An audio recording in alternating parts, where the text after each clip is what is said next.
Hello friends, today we will do an example using NGINX and some services. Some services I developed using Java, Spring Boot and Docker and some NGINX configurations. Okay, so let's begin with an example. Okay, here I have a project. This project I developed using Java, Spring and I run this project using Docker. I already have I installed Docker Desktop and Docker Desktop is running in my system. So first I show you Docker file from NGINX. So that's how I'm running my NGINX. Okay, so this is a command for NGINX -c daemon off. Here I show you the NGINX configuration file. So this is basically done for the reverse proxy. Okay, and here I have one server, one reverse, one backend, one I'm using for this instance. This is the name of a container and this is a port number, and this is another container, and this is another port number on which this containerized application is running. Okay, and yeah, here we have got one location, app/app1. Okay, and this is a proxy pass. So this will pass this backend one to the another server group. Okay, and these are the proxy headers. Okay, and we are also setting up this thing. So in case suppose I am running this CRUD application and I pass this local host.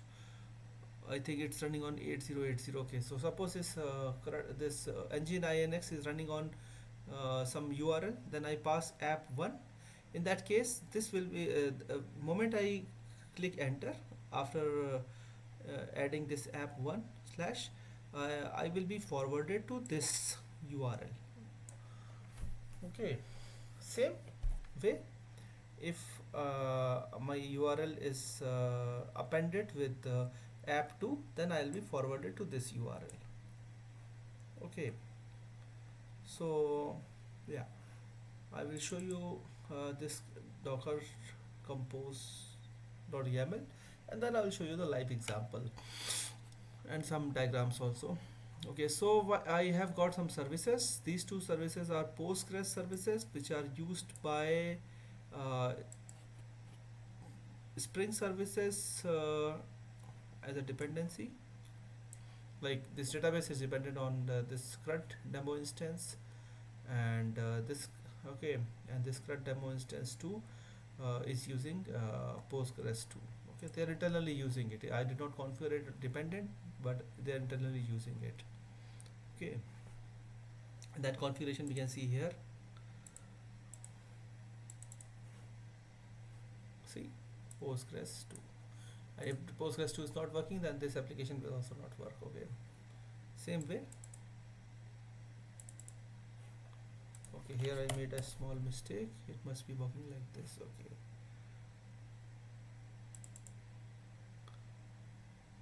Okay.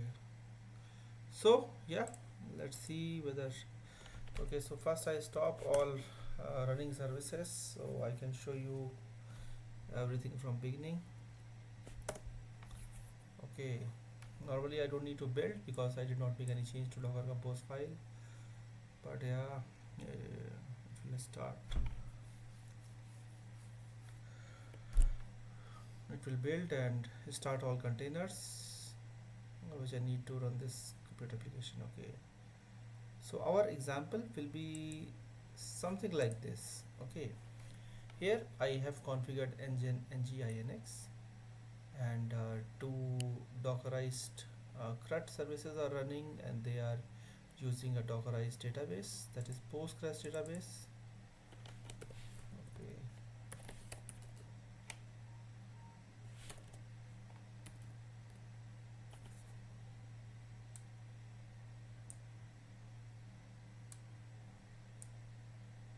okay, same thing here.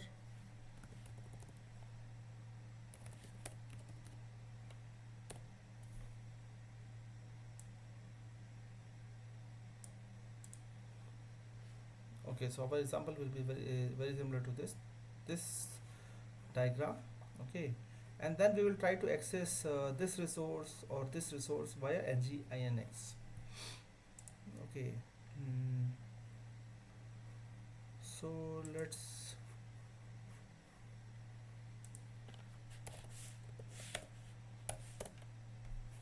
okay, so our NGINX is started. How I get to know? Let's see some blocks. It is running on 8080, so that's why we get to know that we are in NGINX.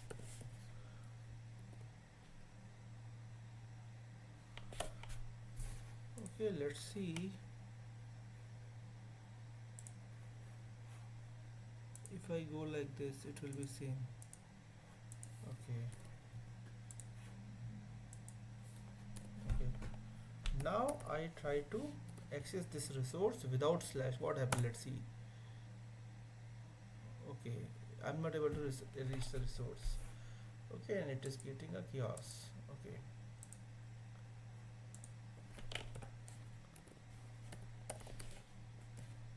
now it is slash. Let's see what happened. Okay, it is able to reach this 8081. Same thing, app2, it is able to reach 8082. However, this path is not configured in this URL, so that's why we are seeing 404. Okay, now I provide another path which is configured, and we will see a demo swagger UI.html. First I show you this example here.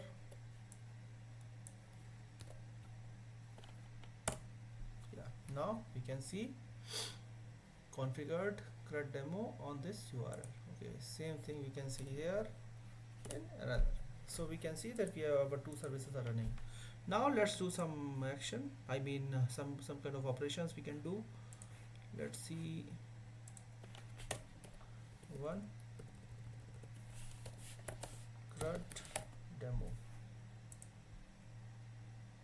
So we are getting response code as 201. It means this query is operation is successful, and we can check it.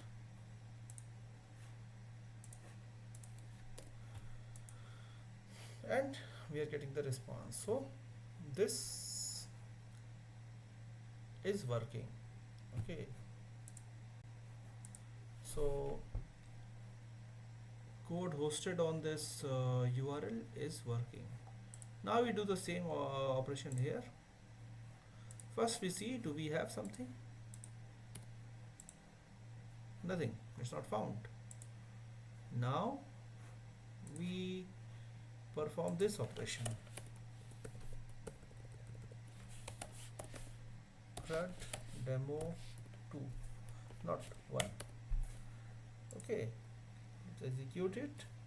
It is showing CRUD demo 1 is entered into the database, and our response code is 201. Now I see here what happened. Yes, I'm able to see it. Now both Docker containers are running, and they are performing quite satisfactorily here. Okay, and other performance stuff we can see on the logs, or maybe we configure some kind of performance monitoring tool to see more about the performance, but that would we do sometime later. Okay, okay, we can see some logs. Okay, I don't see any issue here.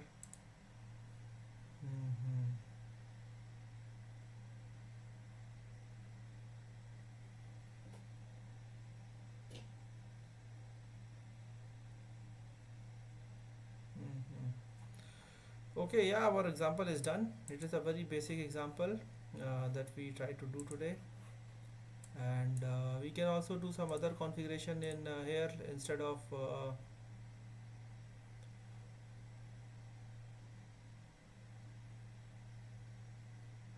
We can try it now.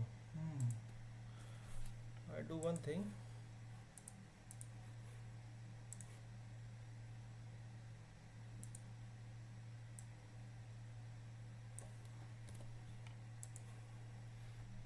I do it. Let's see it work or not. Okay, HTML. Okay.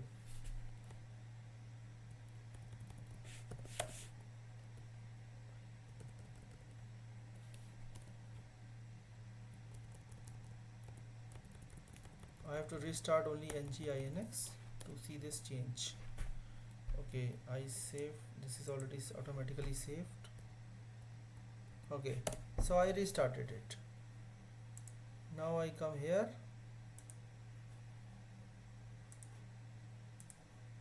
See, okay.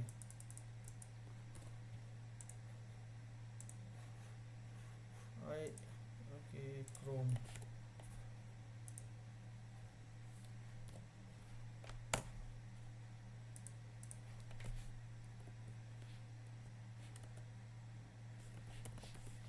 Let's see what happened. Okay, see, now we do the same thing here. app2 slash, and let's see. We don't need to do any extra manual configuration. It is automatically forwarded to this page. This is what we want. Okay, we can also externalize this thing. Okay, for that I might have to inject it via this Docker container, because this is getting copied here, so that is also possible. Okay, and yeah, here it is getting forwarded to the another backend 2. Backend 2 is basically here. It is for reverse proxy setup. So this is the name of my container, crud demo instance, crud hyphen demo hyphen instance 2, as you can see it here. Okay, instance 1, instance 2. Wait a moment, maybe in Docker compose file. Yeah, it is the name of a container. That's why it is configured like this. Okay, no, it's not correctly configured.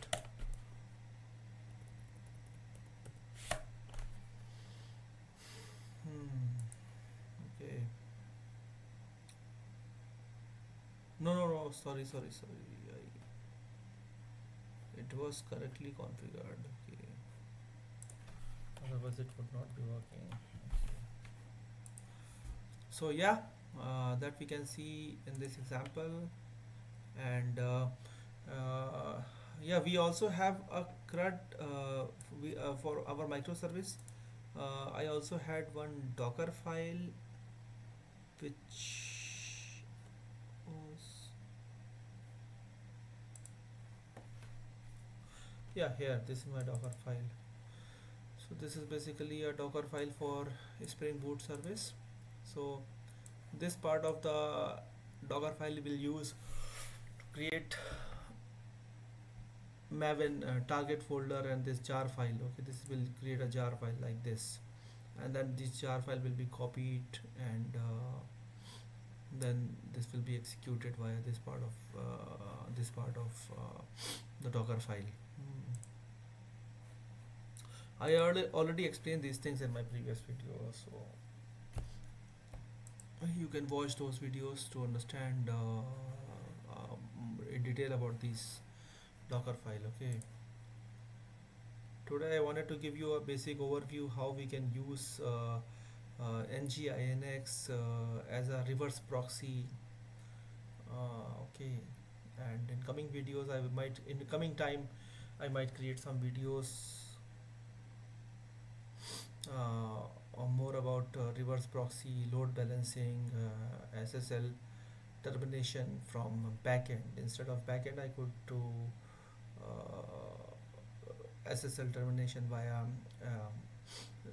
this NGINX, and probably we'll do some Kubernetes work via NGINX too in the coming time.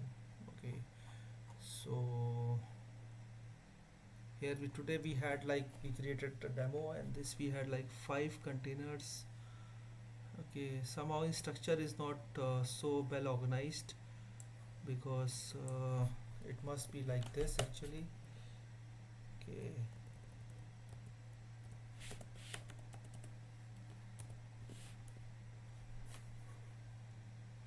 Yeah, it looks better.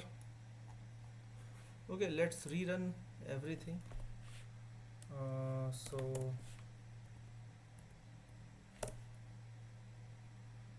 I make sure that everything is working fine.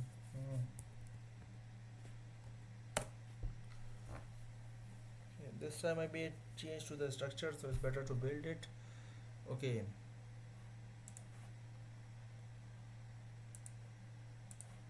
And then I restart my Chrome. I'm using incognito mode because there might be some caching issue. It could create another new issue. So to save time, I'm directly using it. Okay.